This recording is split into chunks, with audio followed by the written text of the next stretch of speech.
I got into directing via being a researcher in documentaries. So I was a researcher at Yorkshire Television, and my job as a researcher was to go off and find people with different kinds of illnesses to be on television and be interviewed in a sort of live studio by Miriam Stoppard.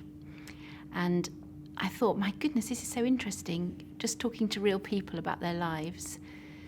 But I looked around in Yorkshire Television and there were no women directors at that time, and you had to have a union ticket to be a director. So I thought, oh gosh, that's going to be so hard.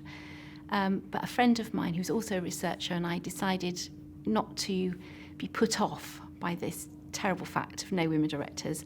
And we researched and found some ideas to make documentaries about women in men's worlds. And we found 3 women that we want to make a film about: a woman bullfighter, a woman racehorse trainer, and a woman gamekeeper.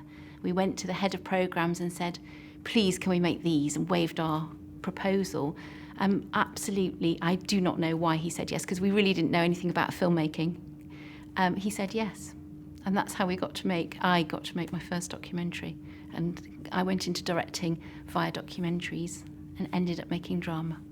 I was always interested in directing drama, and I remember seeing amazing television programmes like Oranges Are Not the Only Fruit, or amazing films by people like Jane Campion, Sweetie, and those kind of films. And I thought, this is so fabulous. You can tell a story inventively which feels truthful but is a drama.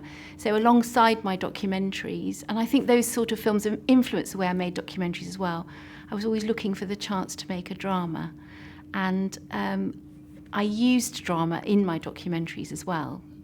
And it was at a time when the BBC allowed people to make very authored documentaries, so not formats, but they really wanted filmmakers.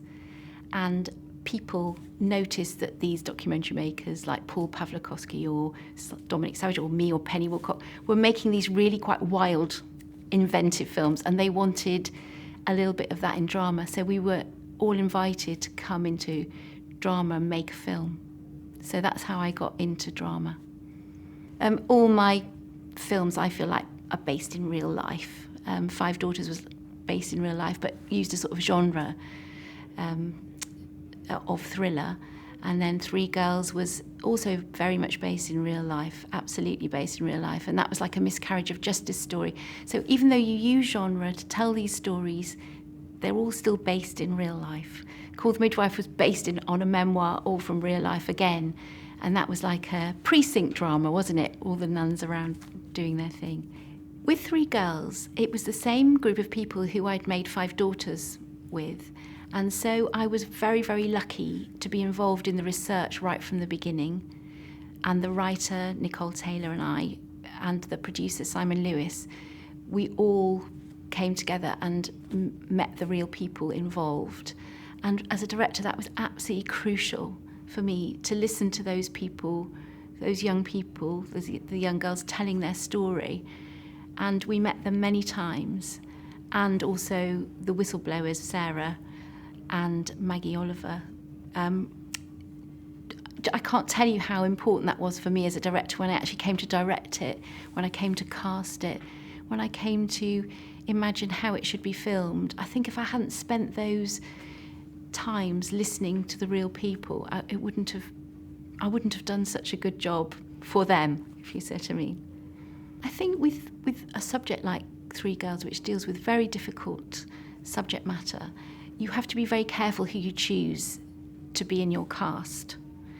And with the girls, it was my casting director, Shaheen Beg, and I saw many people, and we were looking for kids or young girls who could be very authentic and very real, but also not be too traumatised by the material, because it's very, very serious.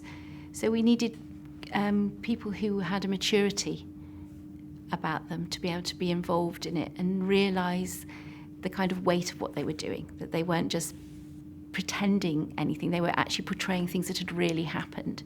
So that was very important. And then when we started filming, we had about 10 days rehearsal with the girls, with Maxine Peake and Leslie Sharp, and with all the British Pakistani actors as well who were playing the perpetrators. And that was a very difficult thing for them. I think they were very brave to take on these roles. And we learnt a lot from them. They all come from communities who had views on this subject matter, and we invited them into the rehearsal room to talk about it, and we learnt a lot from them. So it became a very close-knit group of people with a lot of trust between us, all making this series. I think the thing I'm proud of and was surprised by is the huge reaction of the public. When the films went out, they went out every night for 3 nights, and I think we thought we would be very lucky if maybe 2 million people watched it. But in the end, over 8 million people watched every night, and then there were about 11 million requests on iPlayer, I think 10 or 11 million requests on iPlayer. And it had the most huge effect on the public. And I think that to have brought this story, which had been kept secret by these girls, into the public domain, and they'd been so wronged by the police and social services, to enable that story to come out and be heard, I think that's what I'm most proud of. I think the advice I'd give to directors starting out today is find brilliant stories to tell, because they're so compelling. And if you've got a fabulous story to tell,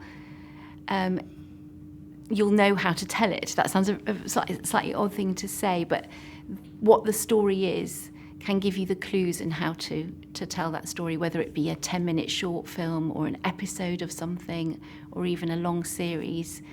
And often young people starting out are making short films, and unlike when I started, there was no means to tell a short film other than having a film crew with like 10 people in it. And now you can make it on your iPhone, and you can edit it, and I think that is absolutely tremendous. I love my children making films on their iPad or on their iPhone, and then being able to edit them and practicing those skills in your own home. Would be inconceivable when I was young. So I think that's a huge leap forward, that people can make films. Just, I would say, if you want to be a director, get out and make films, watch films, watch what other people are doing, and make your own films.